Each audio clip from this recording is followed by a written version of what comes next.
afternoon, everybody. I call to order this hearing of the Senate Judiciary Subcommittee on Immigration, Citizenship, and Border Safety.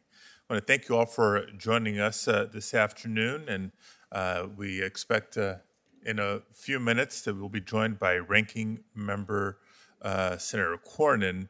And I wanted to thank him and his team once again, his staff, for working in such close partnership with my office to make this hearing possible. As you've seen on our agenda, the theme of this hearing is strengthening our workforce and economy through higher education and immigration. And we will be discussing specifically the impact of immigration and higher education on America's workforce and our economy. And I'd like to emphasize that the hearing couldn't come at a more timely moment. Tomorrow marks the 10-year anniversary of the Deferred Action for Childhood Arrivals program, also known as DACA. Now, DACA has helped hundreds of thousands of young immigrants pursue their dreams, their American dreams, while contributing to their communities and strengthening our economy. But from day one, DACA was never intended as a permanent solution, and it has left hundreds of thousands of young people and their families in limbo. We urgently need to expand DACA and codify permanent protections for dreamers into federal law. As families across America know all too well, we're also facing historic levels of inflation. As families are feeling the impact of higher prices at the gas pump, at the grocery store, rising costs for rent and medical care, I can't help but listen to business leaders and economists who agree that a significant contributor to inflation is America's labor shortage. We simply don't have the workforce needed to meet the demands of our growing economy. And that demand will continue to grow in the coming decade, especially in the STEM fields of science, technology, engineering, and math. In order to maintain a healthy and competitive workforce, we must both foster the talent of young Americans and do more to attract and retain the best and brightest minds from around the world. And that begins with addressing immigration policy for college and university students. Now, the United States has long been a global leader in higher education. Students from around the world dream of coming to the United States to pursue advanced degrees. Many hope not just to find work here, but to start their own companies following graduation. The reality is, though, that too many are turned away from that dream by restrictive immigration policies that limit their time and options in the United States.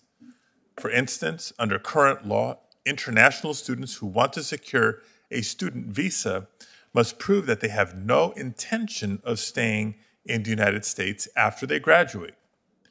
That policy needlessly turns away potential students who want the chance to give back by contributing to the economy in the place where they've earned their degrees. It also shuts out refugee students who have no home to return to. At colleges and universities across our country, enrollment of international students is falling. Potential international students are increasingly questioning whether it is worth it to come and study in the United States if there's no path for them to stay and to work after graduation. Meanwhile, other countries who compete with us for economic and political leadership are making it more attractive for international students to come to their universities and stay after graduation. They're more than eager to recruit the students who are no longer coming to the United States. And why wouldn't they be?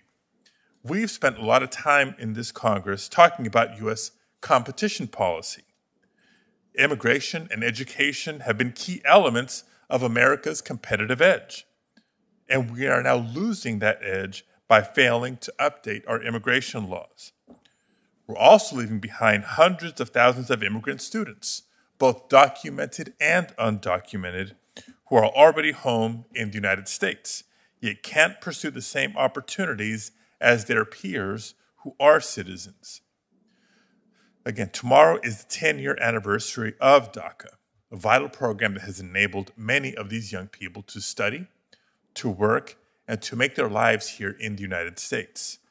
People like Dr. Dalia Larios, who will be joining us today as a witness. Now, DACA enabled her to achieve her dream of attending medical school, and today she cares for cancer patients as a resident in the Harvard Radiation Oncology Program. But she and hundreds of thousands of other DACA recipients still face roadblocks and uncertainty based on their immigration status. They live in constant fear of DACA ending. And because of congressional inaction and the numerous legal challenges to DACA, the majority of today's undocumented high school graduates can't even benefit from DACA's protections. That means no authorization to hold a job or chance to get a driver's license.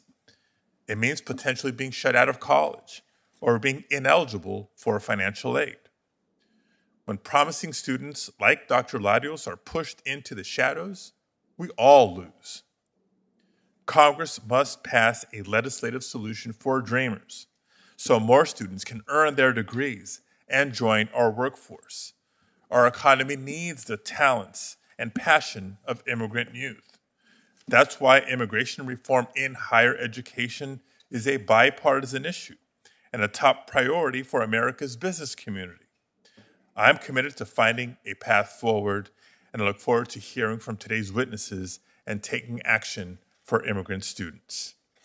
Now I'd like to acknowledge and turn to Ranking Member Cornyn for his opening remarks.